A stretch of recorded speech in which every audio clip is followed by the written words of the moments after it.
નમસ્કાર વિદ્યાર્થી મિત્રો, આજે ધોરણ 10માં આજે પાઠ નંબર 4નો અભ્યાસ કરવાનો છે।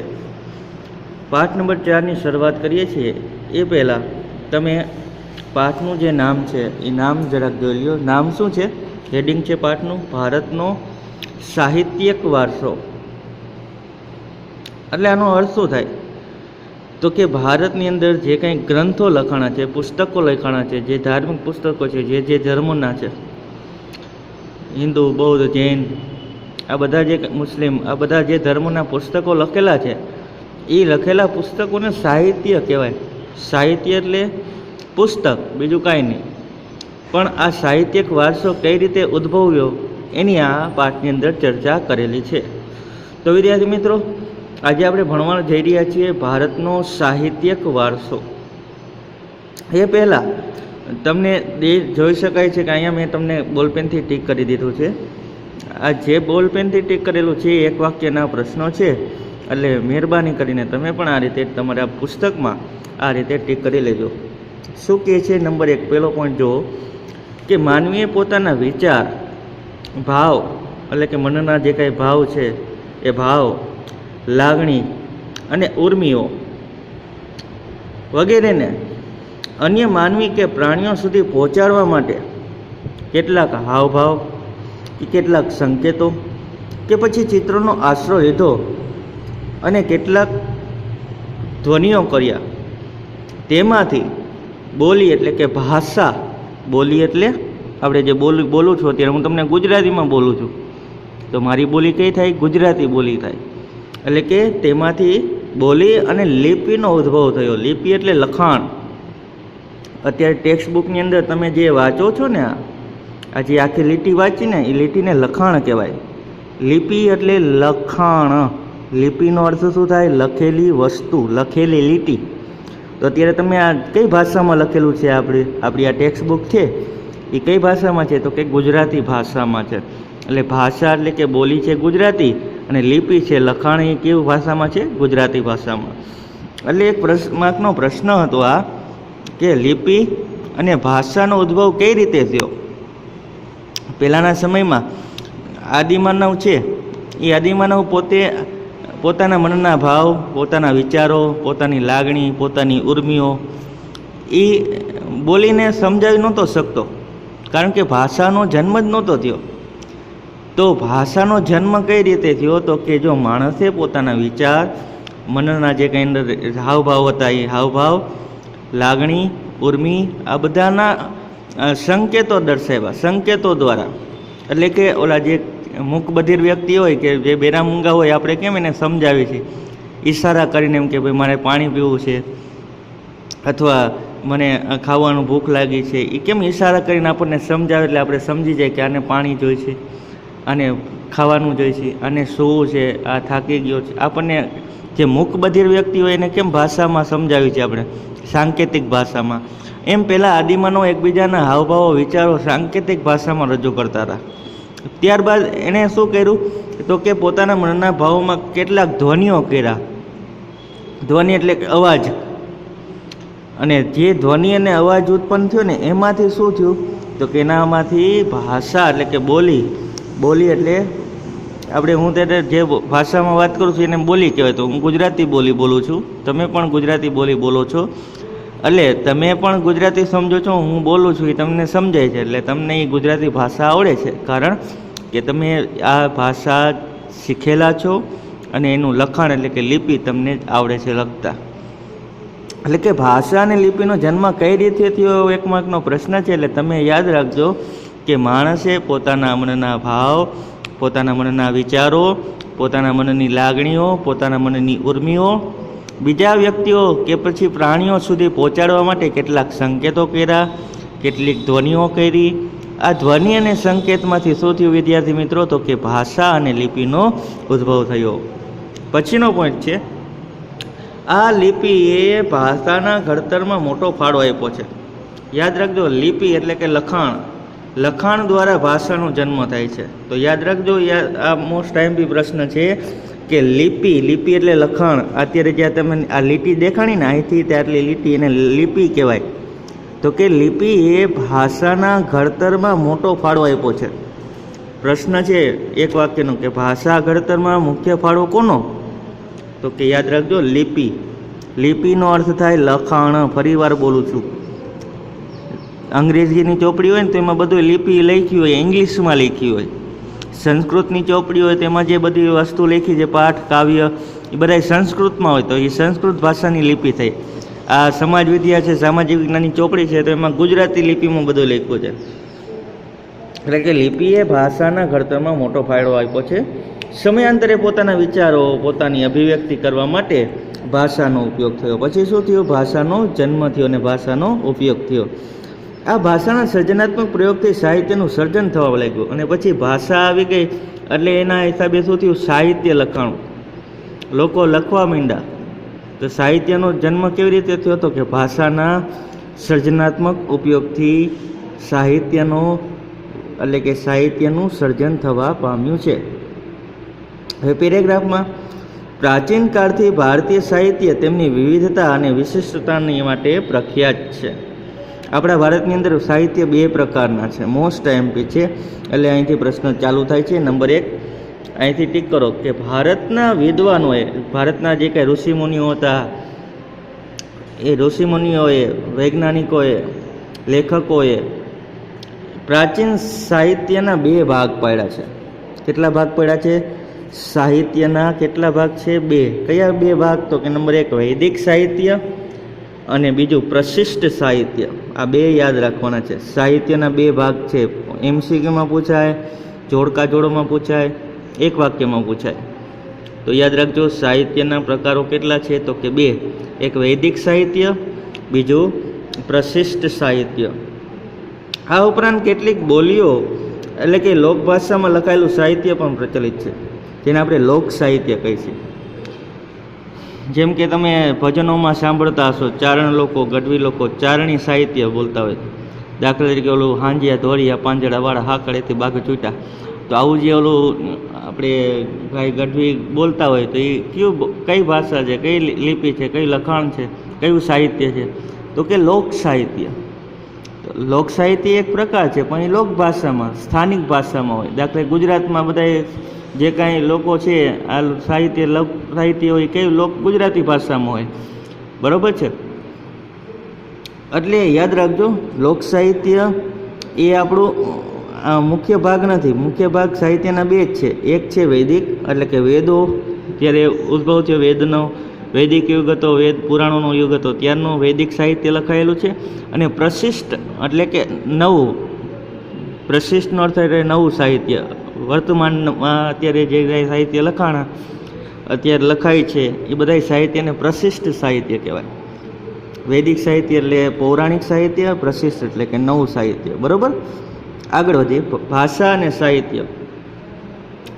એમાં જો ભાષા અને સાહિત્યમાં આપણે ભણીએ છીએ, એમાં ધ્યાન આપો. ભારતના ઇતિહાસમાં આપણે એક નજર નાખીને તો સદીઓથી વિવિધ ભાષાઓનો ઉદ્ભવ થયેલો જોવા મળે છે. ભારતની અંદર આપણે ઇતિહાસમાં એટલે કે પાસ્ટમાં જઈએ, ભૂતકાળમાં જઈએ તો એમાં આપણને ખબર પડે છે કે ભારતની અંદર અનેક ભાષાનો, બોલીનો ઉદ્ભવ થયેલો જોવા મળે છે. આ ભાષાઓએ જ એકબીજા ઉપર અસર કરીને પ્રભાવ પાડ્યો છે. તેથી ભાષાના સમૃદ્ધ સાહિત્યમાં પરિવર્તન આવ્યું છે. અને એક ભાષા છે ને બીજા ભાષા ઉપર શું કરે છે? અસર કરે છે.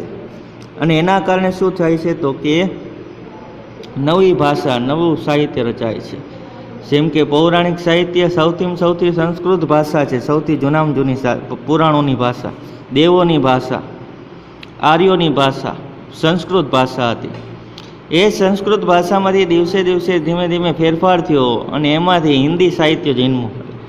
સંસ્કૃતમાંથી હિન્દીનો જન્મ થયો. સમજે છે? એટલે યાદ રાખજો સંસ્કૃતમાં લખાણ લખતા હોય આપણે તો એ સંસ્કૃતમાં જે લિપિ લખી છે એ દેવનાગરી લિપિ છે. તો ઉપર આપણે શું કરીએ છીએ? લીટી કરતા હોય. હિન્દીમાં આપણે લખાણ લખતા હોય ત્યારે એમાં ઉપર લીટી કરતા હોય છે. ગુજરાતીમાં એવું કાંઈ હોય નહીં. તો એક ભાષામાંથી બીજી ભાષાનો જન્મ થાય છે એટલે એના ઉપર અસર કરે છે, પ્રભાવ પાડે છે. એક ભાષા બીજી ભાષા ઉપર શું કરે છે? પોતાની અસર ઉપજાવે છે. ત્રીજી લીટીમાં પરિણામે નવી નવી ભાષાઓ અને નવા નવા સાહિત્યનું સર્જન થયું. અને પરિણામે શું થયું? નવી નવી ભાષા રચાણી, નવા નવા સાહિત્યનું સર્જન થયું. તેનું ઉત્તમ ઉદાહરણ છે સંસ્કૃત ભાષા. મેં તમને વાત કરી ને, સૌથી પહેલી ભાષા કઈ છે તો કે ભારતની જૂનામાં જૂની ભાષા સંસ્કૃત ભાષા છે. સંસ્કૃત ભાષા આપણી દેવોની ભાષા છે. દેવતાઓથી બોલતા, એકબીજા વાતચીત કરતા, એ કેમાં હતા? કઈ ભાષામાં બોલતા? સંસ્કૃત ભાષામાં. આર્ય લોકો સંસ્કૃત બોલતા. એટલે સંસ્કૃત ભાષા આપણી પ્રાચીન ભાષા છે. તેમનું ઉત્તમ ઉદાહરણ છે કઈ ભાષા તો કે સંસ્કૃત ભાષા. વર્તમાન સમયમાં સંસ્કૃત ભાષાનો ઉપયોગ ઓછો છે. અત્યારે તમે જુઓ, આપણે સંસ્કૃતનું હવે કોઈને આવડતું નથી ભાષા બોલતા. પહેલાંના સમયમાં દરેક લોકો સંસ્કૃતમાં પ્રખર હતા, વિદ્વાન વ્યક્તિઓ હતા. કારણ કે મેં તમને વાત કરી હતી અગાઉ કે વારસાને જો સાચવશું, વારસાને જો જાળવશું તો વારસો આપણને સાચવશે, અને વારસો સાચવવો એ આપણી પ્રાથમિક ફરજ છે, પવિત્ર ફરજ છે. પણ આપણે સંસ્કૃત ભાષા ઉપર એટલી પકડ આજમાવી શક્યા નહીં, જેથી કરીને સંસ્કૃત ભાષા આપણી ભારતીય ભાષા હોવા છતાં આજે એનો ઉપયોગ ઓછો થાય છે. નિશાળમાં ભણવા ખાતર આપણે ભણીએ છીએ, બાકી રૂટિનમાં, લેંગ્વેજમાં, ભાષા બોલવામાં સંસ્કૃતનો ઉપયોગ કરતા નથી. એટલે એમ કે છે કે સંસ્કૃત ભાષાનો વર્તમાન સમયમાં ઉપયોગ ઓછો થયો છે, પણ ધાર્મિક કાર્યો કરવા હોય ને, કોઈ પૂજાપાઠ કરવા હોય ને, કે કોઈ વિધિઓ કરવી હોય ને, એમાં સંસ્કૃત ભાષાનો ઉપયોગ થાય છે. પછી આપણે પંડિતજીને બોલાવવા પડે, ગોર મહારાજને બોલાવવા પડે, કોઈ પણ ધાર્મિક પ્રસંગ હોય, યજ્ઞ કરવો હોય, હોમ હવન કરવા હોય, લગ્ન પ્રસંગ કરવો હોય, કે પછી શ્રાદ્ધ ક્રિયા કરવી હોય, તો ત્યારે આપણે બ્રાહ્મણને બોલાવી અને આપણે વિધાનથી આપણે કોઈ પણ કાર્ય, શુભ પ્રસંગ હોય કે અશુભ પ્રસંગ હોય, કામ પૂરું કરતા હોય છે. પણ એમાં કઈ ભાષાનો ઉપયોગ થાય છે? એમાં ઇંગ્લિશમાં કોઈ ગોર બાબા બોલે નહીં, ત્યાં સંસ્કૃત ભાષાનો જ ઉપયોગ થાય છે. કારણ કે એ દેવતાઓની ભાષા, દેવોની ભાષા છે, આર્યોની ભાષા છે. એ સંસ્કૃત ભાષા છે એનો ઉપયોગ ક્યારે થાય છે તો ક્યાં લખ્યું છે કે કોઈ ધાર્મિક કાર્ય કરવું હોય, પૂજા કરવી હોય, વિધિ કરવી હોય, એમાં સંસ્કૃત ભાષાનો અત્યારે ઉપયોગ થાય છે. બાકી રૂટીન ભાષામાં એનો ઉપયોગ થતો નથી. રેડી? આગળ વધી પેરેગ્રાફમાં, સામાન્ય રીતે માનવી માટે તો અભિવ્યક્તિ કરવાની અને ઝીલવાની ઉત્તમ તક ભાષા જ પૂરી પાડે છે. જો ભાષા ન હોત ને તો આપણે એકબીજા, મારા વિચારો તમને ને તમારા વિચારો મને સમજાય જ નહીં. સમજાય છે? આપણે એકબીજાને સમજાવવા હોય, એકબીજાને કંઈ લેવું દેવું હોય, એકબીજાની વાતો એકબીજાને કરવી હોય તો ભાષાનો સહારો લેવો પડે. ભાષા ન હોય તો આ વસ્તુ શક્ય જ નથી.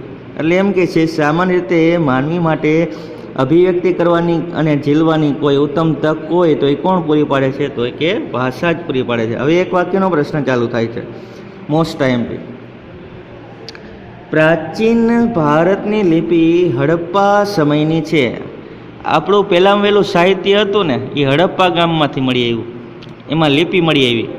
એમાં એક નામ પ્લેટ હતી. આપણે કેમ નંબર પ્લેટ હોય, એક મોટી આમ પથ્થરની પ્લેટ હતી, એમાં 24 અક્ષરો લખ્યા હતા. કઈ ભાષામાં, હડપ્પીયન ભાષામાં લખ્યું હતું. પણ એ ભાષા અહીંયા આ લિપિ આજે પણ ઉકેલી શકાય નથી. પણ એ એમાં શું લખ્યું છે એ આપણને અત્યારે વૈજ્ઞાનિકો મથીને થાકી ગયા કે આ લખ્યું છે હું કઈ ભાષામાં, સમજાતું જ નથી કોઈને. કારણ કે ભાષા છે ને એનો ઉદ્ભવ, દાખલા કે ગુજરાતી શીખવું ને તો કક્કો બાળકડી શીખવી પડે, ક, કા, કી, કુ. ઇંગ્લિશ શીખવું હોય ને તો ABCD શીખવી પડે. હિન્દી શીખવું હોય તો હિન્દીમાં બાળકડી કક્કો શીખવો પડે. આ દરેક ભાષાની અંદર કંઈક આધાર તરીકે કંઈક પાયો હોય, એ પાયાની વસ્તુ શીખવી પડે. પણ હડપ્પિયન સંસ્કૃતિની ભાષા, જે હડપ્પિયન ભાષા છે એ આજે આપણે ઉકેલી શકાણા નથી. કારણ કે એ ચિત્રોની શાબ્દિક ભાષા નથી, ચિત્રિક ભાષા છે.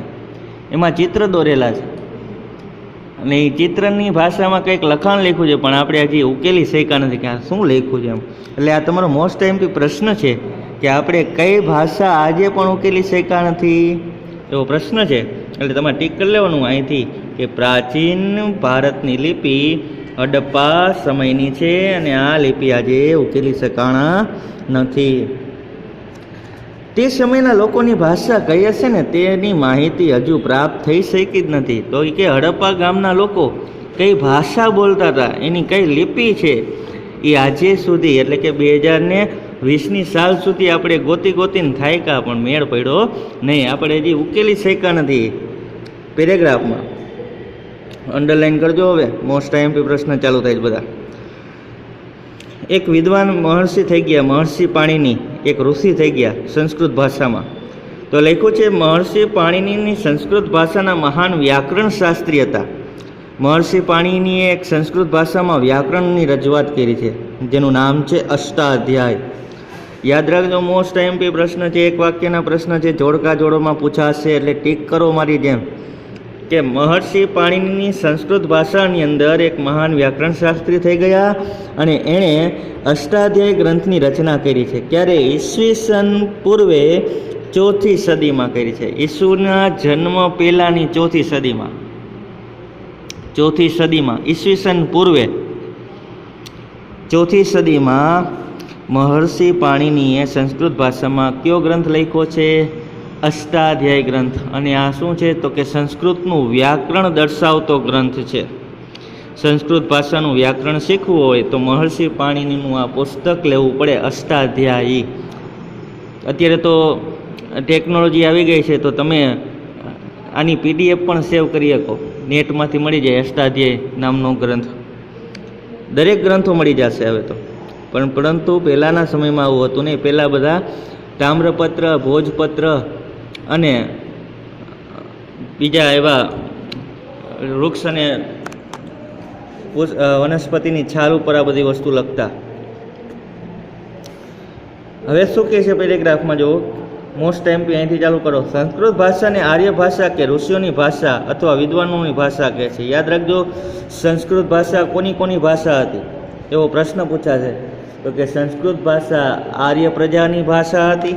જે આર્યો આવ્યા હતા ને, આર્યો, એ આર્યોની ભાષા કઈ હતી? સંસ્કૃત. દ્રવિડોની ભાષા કઈ હતી? દ્રાવિડ ભાષા. કઈ હતી દ્રવિડ ભાષા? મુખ્યત્વે 4 છે: તમિલ, તેલુગુ, કન્નડ, મલયાલમ. જે પહેલા પાઠમાં આપણે જોયું હતું, પણ એમાં આર્યોની ભાષા આપી નહોતી, અહીંયા આપી દીધી છે કે આર્યો મુખ્યત્વે સંસ્કૃત ભાષા બોલતા હતા.